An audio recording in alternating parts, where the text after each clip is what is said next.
ಬೆಳಗಾವಿಯಲ್ಲಿ ಬೀದಿ ನಾಯಿಗಳ ಹಾವಳಿ ಒಂದೇ ವರ್ಷದಲ್ಲಿ 19,000 ಮಂದಿಗೆ ಕಡಿತ. ಬೆಳಗಾವಿಯಲ್ಲಿ ಮತ್ತೆ ಬ್ಯಾನರ್ ಗಲಾಟೆ, ಮರಾಠಿ ಭಾಷೆಯ ಬ್ಯಾನರ್ ಹರಿದು ಕರವೇ ಆಕ್ರೋಶ. ವಿಜಯಪುರ ಪೊಲೀಸರ ಭರ್ಜರಿ ಬೇಟೆ, ಖೋಟಾ ನೋಟು ಗ್ಯಾಂಗ್ ಅಂದರ್. ಮಕ್ಕಳ ಕಳ್ಳಿಯರೆಂದು ಮಹಿಳೆಯರಿಗೆ ಗೋಸ, ಆಯುರ್ವೇದಿಕ್ ಪೌಡರ್ ಮಾರಲು ಬಂದಿದ್ದವರಿಗೆ ಥಳಿತ. ಎಲ್ಲವನ್ನು ನೋಡೋಣ ಕರ್ನಾಟಕ ಟಾಪ್ 20. ದೆವ್ವ ಹಿಡಿದಿದೆ ಅಂಥೇಳಿ ಬೇವಿನ ಕಟ್ಟಿಗೆಯಿಂದ ಹೊಡೆದು ಮಹಿಳೆಯನ್ನ ಕೊಲೆ ಮಾಡಲಾಗಿದೆ. ಕಲಬುರಗಿ ಜಿಲ್ಲೆಯ ಆಳಂದ ಪಟ್ಟಣದ ನಿವಾಸಿ ಮುಕ್ತಾಬಾಯಿ ಕೊಲೆಯಾದಂತಹ ಮಹಿಳೆ. ಮಹಾರಾಷ್ಟ್ರದ ಮುರುಮ್ ಗ್ರಾಮದ ಗಿಡ್ಡಪ್ಪನ ಜೊತೆಗೆ ಮುಕ್ತಾಬಾಯಿ ಮದುವೆ ಮಾಡಿಕೊಳ್ಳಲಾಗಿತ್ತು. ಕಳೆದ 4 ದಿನದ ಹಿಂದೆ ತಲೆ ಸುತ್ತು ಬಂದಿದೆ ಅಂಥೇಳಿ ಮನೆ ಬಳಿ ಬಿದ್ದಿರ್ತಾರೆ. ದೆವ್ವ ಹಿಡಿದಿದೆ ಅಂಥೇಳಿ ಗಿಡ್ಡಪ್ಪನ ಸಹೋದರ ಸಂಬಂಧಿಕರು ಹಲ್ಲೆ ಮಾಡಿದ್ದಾರೆ. ಬಳಿಕ ಗಾಣಗಾಪುರ ದತ್ತನ ಸನ್ನಿಧಿಗೆ ತಂದು ದೆವ್ವ ಬಿಡಿಸಲು ಮುಂದಾಗಿದ್ದಾರೆ. ಮತ್ತೆ ದೆವ್ವ ಬಿಡಿಸಲು ಹಲ್ಲೆ ಮಾಡಿದ ಬಳಿಕ ಸುಸ್ತಾಗಿ ಬಿದ್ದಿದ್ದಾರೆ. ಕೊನೆಗೆ ಮಹಿಳೆಯ ತಾಯಿಗೆ ಗಂಡನ ಮನೆಯವರು ಕರೆ ಮಾಡಿ ವಿಷಯವನ್ನ ತಿಳಿಸಿದ್ದಾರೆ. ಮುಕ್ತಾಬಾಯಿ ತಾಯಿ ಕರೆದುಕೊಂಡು ಬಂದು ಆಸ್ಪತ್ರೆಗೆ ದಾಖಲಿಸಿದ್ದಾರೆ. ಆಸ್ಪತ್ರೆಯಲ್ಲಿ ಚಿಕಿತ್ಸೆ ಫಲಿಸದೆ ನಿನ್ನೆ ತಡರಾತ್ರಿ ಮಹಿಳೆ ಮೃತಪಟ್ಟಿದ್ದಾರೆ. ದೇವ್ ಹೊಡೆದಾರ ಮಗಳು ಮುದ್ದೆ ಮಾತು ಬಂದಿಲ್ಲ. 12 ದವಾಖಾನೆ 12 ಊರು ತಿರುಗಿ ಬಂದು ಮೇಲ್ ಕೈಲಿ ಬಂದು ಬಿ ಜಾಸ್ತಿ ಆಗ್ಯದಮ್ಮ, ಪೋರಿ ಮುದ್ದೆ ಮಾಡೋ ಜೀವ ಕೊಲ್ಲಿ 7 ಗಂಟೆ ನನ್ನ ಮಗಳು ಬಿದ್ದಾಳ. ಚಕ್ರ ಬಂದು ಈಗ ದೇವ್ ಬಡ್ದಾಳ. ಅಳಂದ ದೇವ ಮುರುಮದ ದೇವ ಅಂತ ಹೊಡೆದ ಅವ್ವ ಮಗ ಹೊಡೆದಾರ. ಇಬ್ಬರು ಬೇಯಿನ ಕಟ್ಗೆಲ್ಲ ಹೊಡೆದಾರ ಸರ್. ಮುರುಮಿನಾಗ ದೇವ್ ಹಿಡ್ದದಂತ ಒಯ್ದಾರೆ. ಒಯ್ದಿಗೆ ಏನು ಮಾಡಿದ್ದಾರೆ ಅಂದರೆ ಅವ್ರಿಗೆ ತುಂಬಾನೇ ಹೊಡೆದು ಬಿಟ್ಟಿದ್ದಾರೆ. ಡಾಕ್ಟ್ರಿಗೆಲ್ಲ ನೋಡಿದ್ದಾರೆ. ನೋಡಿ ಇದೇನು ಗಾಯಮ್ಮ ಅಂತ. ನಾಳೆಗೆ ಬಟ್ಟೆ ಚೇಂಜ್ ಮಾಡ್ಬೇಕಂತ ನೋಡಿದರೆ ನಮ್ಮ ಅಕ್ಕಗೆ ಮೈ ತುಂಬೆಲ್ಲ ಗಾಯನೇ.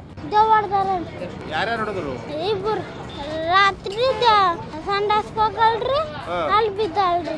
ಮನ್ಯಾಗ ತಂದಿಡ ಕಟ್ಗೆ ತಗೊಂಡ್ ಹೊಡೆದ್ರಿ. ದೇವ್ ಹೊಡೆದಾರ ಇವತ್ತಿನ ಮಾಪ್ ಕಡ.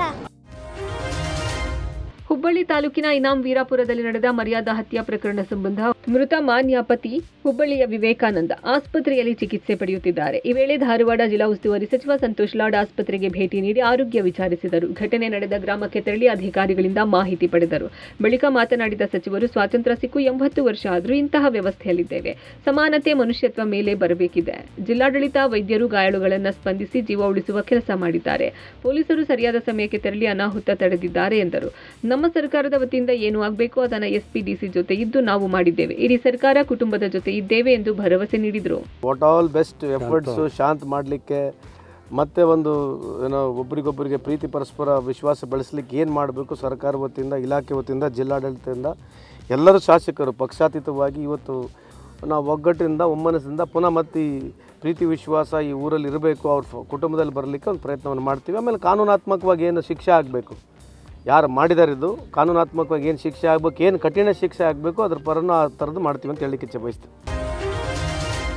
ಬೀದಿ ನಾಯಿಗಳ ಡೆಡ್ಲಿ ಅಟ್ಯಾಕ್ಗೆ ಕುಂದಾನಗರಿ ಬೆಳಗಾವಿ ಜನ ಬೆಚ್ಚಿ ಬಿದ್ದಿದ್ದಾರೆ. ನಾಯಿಗಳ ಹಾವಳಿಗೆ ಬೆಳಗಾವಿ ನಿವಾಸಿಗಳು ಅಕ್ಷರಶಃ ಕಂಗಾಲಾಗಿದ್ದು, ಮಕ್ಕಳು, ವೃದ್ಧರು ಹೊರಗಡೆ ಹೋಗದಂತಹ ಪರಿಸ್ಥಿತಿ ನಿರ್ಮಾಣವಾಗಿದೆ. ಗುಂಪು ಕಟ್ಟಿಕೊಂಡು ಬರುತ್ತಿರುವ ಬೀದಿ ನಾಯಿಗಳು ಜನರ ಮೇಲೆ ಡೆಡ್ಲಿ ಅಟ್ಯಾಕ್ ಮಾಡುತ್ತಿವೆ. ಬೀದಿಯಲ್ಲಿ ಓಡಾಡುವ ವೃದ್ಧರು ಹಾಗೂ ಮಕ್ಕಳ ಮೇಲೆ ನಾಯಿಗಳು ಮನ ಬಂದಂತೆ ದಾಳಿ ಮಾಡುತ್ತಿವೆ. ಅದರಂತೆ ದಂಪತಿಯನ್ನ ಬೆನ್ನಟ್ಟಿ ಕಚ್ಚುವ ದೃಶ್ಯ ಸಿಸಿಟಿವಿಯಲ್ಲಿ ಸೆರೆಯಾಗಿವೆ. ಬೀದಿ ನಾಯಿಗಳಿಂದ ತಪ್ಪಿಸಿಕೊಳ್ಳಲು ಜನ ಓಡಿ ಹೋಗಿ ಪ್ರಾಣ ಉಳಿಸಿಕೊಳ್ಳುತ್ತಿದ್ದಾರೆ. ಹೀಗಾಗಿ ಸ್ಥಳೀಯ ಮಹಾನಗರ ಪಾಲಿಕೆ ಸದಸ್ಯರ ವಿರುದ್ಧ ಜನ ಆಕ್ರೋಶ ವ್ಯಕ್ತಪಡಿಸುತ್ತಿದ್ದಾರೆ. ಬೀದಿ ನಾಯಿಗಳನ್ನು ಕೂಡಲೇ ಬೇರೆಡೆ ಸ್ಥಳಾಂತರ ಮಾಡುವಂತೆ ಜನ ಆಗ್ರಹಿಸಿದ್ದಾರೆ.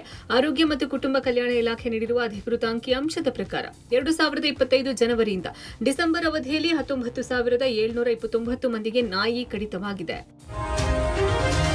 ಬೆಳಗಾವಿಯಲ್ಲಿ ಮತ್ತೆ ಬ್ಯಾನರ್ ಗಲಾಟೆ ಶುರುವಾಗಿದೆ. ಎಂಇಎಸ್ ಮುಖಂಡ ರಮಕಾಂತ ಕೊಂಡುಸ್ಕರ ಭಾವಚಿತ್ರ ಇರೋ ಮರಾಠಿ ಭಾಷೆಯ ಬ್ಯಾನರ್ ಹರಿದು ಆಕ್ರೋಶ ವ್ಯಕ್ತಪಡಿಸಿರುವ ಘಟನೆ ಬೆಳಗಾವಿ ತಾಲೂಕಿನ ಮಜಗಾಂವ್ ಗ್ರಾಮದಲ್ಲಿ ನಡೆದಿದೆ. ಕಿತ್ತೂರು ಕರ್ನಾಟಕ ಸೇನೆ, ಕರವೇ ಶಿವರಾಮೇಗೌಡ ಬಣದ ಕಾರ್ಯಕರ್ತರಿಂದ ಬ್ಯಾನರ್ ಹರಿದು ಆಕ್ರೋಶ ವ್ಯಕ್ತಪಡಿಸಿದರು. ಶ್ರೀರಾಮ ಸೇನೆ, ಹಿಂದೂಸ್ತಾನ್ ಸಂಘಟನೆಯಿಂದ ರಕ್ತದಾನ ಶಿಬಿರ ಆಯೋಜಿಸಲಾಗಿತ್ತು. ಸಂಘಟನೆಯ ಸಂಸ್ಥಾಪಕ ಎಂಇಎಸ್ ಮುಖಂಡ ಆಗಿರುವ ರಮಕಾಂತ ಕೊಂಡುಸ್ಕರ್ ಕನ್ನಡ ಭಾಷೆಯ ಬ್ಯಾನರ್ ಬದಲಿಗೆ ಮರಾಠಿಯಲ್ಲಿ ಬ್ಯಾನರ್ ಹಾಕಿದ್ದಕ್ಕೆ ಕರವೇ ಕಾರ್ಯಕರ್ತರು ಆಕ್ರೋಶ ವ್ಯಕ್ತಪಡಿಸಿದರು. ಅಕ್ರಮ ಅಕ್ಕಿ ಸಾಗಾಟದ ಅಡ್ಡೆ ಮೇಲೆ ಬಳ್ಳಾರಿ ಎಸಿ ರಾಜೇಶ್ ನೇತೃತ್ವದಲ್ಲಿ ದಾಳಿ ನಡೆಸಿದ್ದಾರೆ. ಬಳ್ಳಾರಿಯ 5ನೇ ವಾರ್ಡಿನ ಲಾಲ್ ಕಮಾನ್ ಸಿದ್ದಪ್ಪ ಬೀದಿಯಲ್ಲಿ ಕೃಷ್ಣಮೂರ್ತಿ ಎನ್ನುವವರ ನ್ಯಾಯಬೆಲೆ ಅಂಗಡಿಯಲ್ಲಿ ಅಕ್ರಮ ಪಡಿತರ ಪತ್ತೆಯಾಗಿದೆ. ನ್ಯಾಯಬೆಲೆ ಅಂಗಡಿಯಲ್ಲೇ ಅಕ್ಕಿ ಚೀಲ ಬದಲಾವಣೆ ಮಾಡಿದ್ದ ಕೃಷ್ಣಮೂರ್ತಿ, ಸರ್ಕಾರದಿಂದ ಬಂದ ಅಕ್ಕಿ ಚೀಲ ಬದಲಿಸಿ ಬೇರೆ ಲೇಬಲ್ ಹಾಕಲಾಗ್ತಾ ಇತ್ತು. 750 ರೂಪಾಯಿಯಂತೆ ಕೂಲಿ ನೀಡಿ ಚೀಲ ಬದಲಿಸುವ ಕೆಲಸಕ್ಕೆ ಯುವಕರನ್ನು ನೇಮಿಸಿಕೊಳ್ಳಲಾಗಿತ್ತು. ನವೀನ್ ಎನ್ನುವ ವ್ಯಕ್ತಿಗೆ ಅಂಗಡಿಯ ಮಾಲೀಕ ಕೃಷ್ಣ ಜವಾಬ್ದಾರಿ ವಹಿಸಿದ್ದನು. ಇನ್ನು ಖಚಿತ ಮಾಹಿತಿ ಮೇರೆಗೆ ಉಪವಿಭಾಗಾಧಿಕಾರಿ ರಾಜೇಶ್ ದಾಳಿ ಮಾಡಿದ್ದಾರೆ. ಪ್ರತಿ ಕೆಜಿ ಅಕ್ಕಿಗೆ 10 ರಿಂದ 12 ರೂಪಾಯಿ ನೀಡಿ ಸಂಗ್ರಹ ಮಾಡಲಾಗಿತ್ತು ಎನ್ನಲಾಗಿದೆ.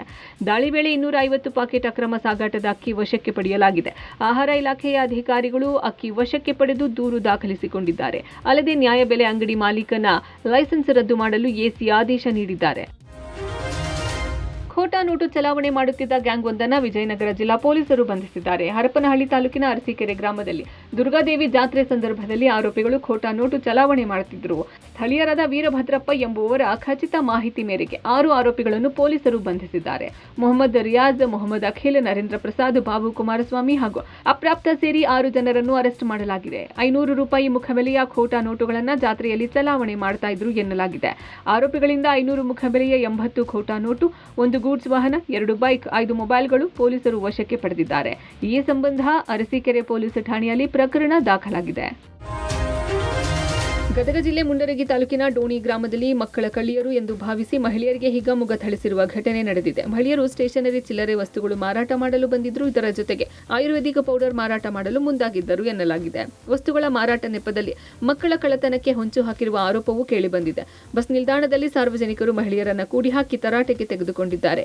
2 ಮಹಿಳೆಯರಿಗೆ ಥಳಿಸಿ ಬಳಿಕ ಪೊಲೀಸರಿಗೆ ಒಪ್ಪಿಸಿದ್ದಾರೆ. ಈ ಕುರಿತು ಮುಂಡರಗಿ ಪೊಲೀಸ್ ಠಾಣೆಯಲ್ಲಿ ದೂರು ದಾಖಲಿಸಲಾಗಿದೆ.